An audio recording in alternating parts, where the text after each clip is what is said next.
Richard, congratulations on your first event of the Florida Winter Tour, managing and promoting the event.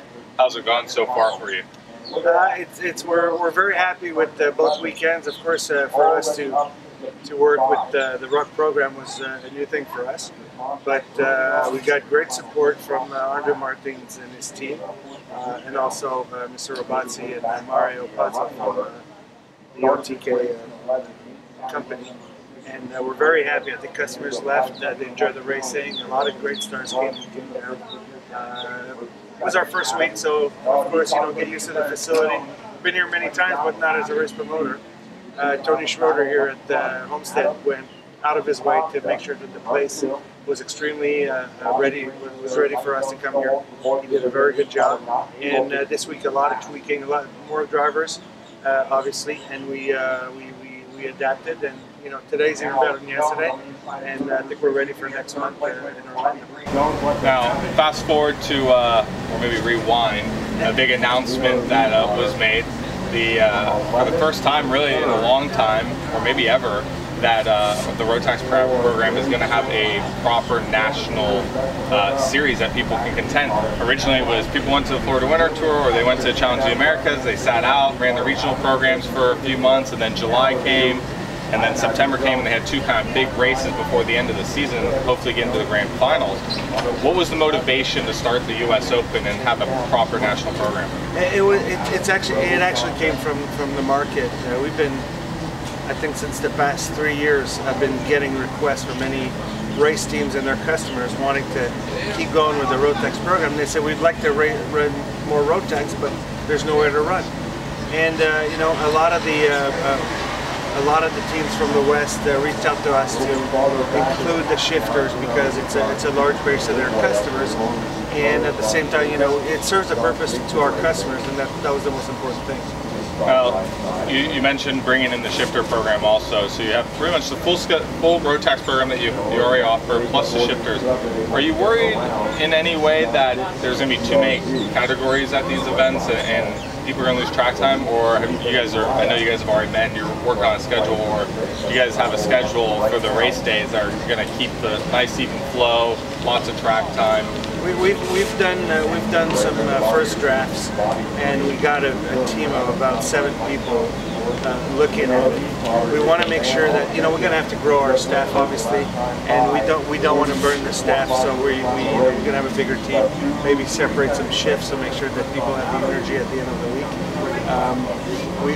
We are coming up. We're working on the rules right now very intensively, so we should be able to publish our price packages and our rules and how we're going to structure these events in probably the next couple of weeks. Now, the final event is in Las Vegas. Everyone loves going to Las Vegas, and it's at the Link Hotel. It's on the Strip, a proper race on the Strip. That's kind of a lot of people that maybe haven't been to Vegas over the last year don't really know much about the Link, but it's an incredible facility. What allowed you to be able to go to that hotel? Initially I wanted to do something different. I looked at the Luxor, right across the Luxor, a big parking lot, and the way they're structured, they're not really into that type of racing. But the Lake Hotel is owned by Caesars Entertainment, that also owns the wheel. So they know the value of these types of races. They know the revenues that these races bring. And we didn't want to be the copycat and just take over something that somebody else did before.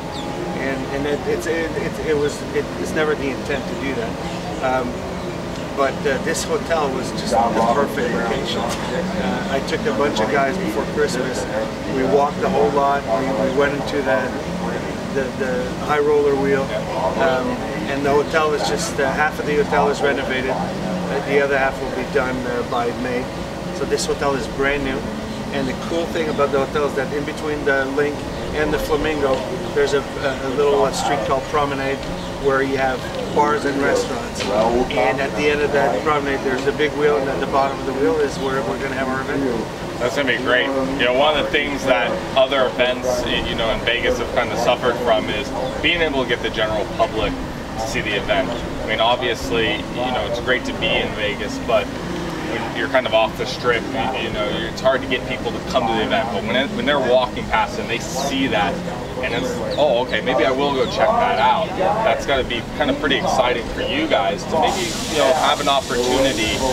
Most people haven't been successful in the past, but doesn't mean you need to stop trying, to help maybe get some people who have never seen the sport before and learn about the sport and get in on the, you know, introductory lowest level and bring them up through. We want to make it accessible for the public and as cheap as possible. You know, as you know, putting together a race in such a facility is much more expensive than doing it on a regular track, and you need a lot more staff. The rental of this parking lot, this actual parking lot, is a lot more expensive than any other parking lot you can find in the area. Therefore, you know, but we don't want to have 600 racers. We want the drivers to be able to have some good track time, and we're willing to invest in the long term to make sure that we grow karting and we support our dealers and our national racers that are in the Rotax program. So Richard, you know, another question we have is, you know, a lot of people may have talked on the web or around the karting community that maybe this is MAXSpeed's attempt to go up against another national karting series. What do you have to say about that? Listen, it's an open market, of course. It's the nature of competition, but we're not driven by trying to stop other series or you know, the series you're talking about have been successful. They've been doing a great job. I've attended their series at some point, and they do a good job.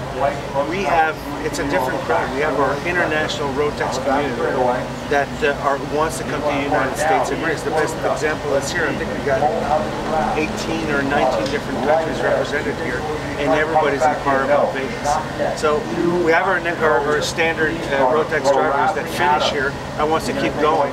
These are the people that we want to please. We're not after to try to steal the market and try to, you know, conquer and own the market. It's never going to happen, and I don't think it would be good for karting, to be honest with you.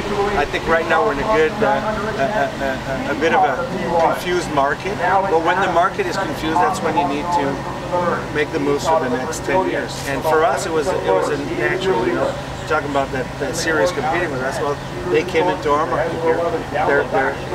It's normal. You know, they do what they do. We do what we do.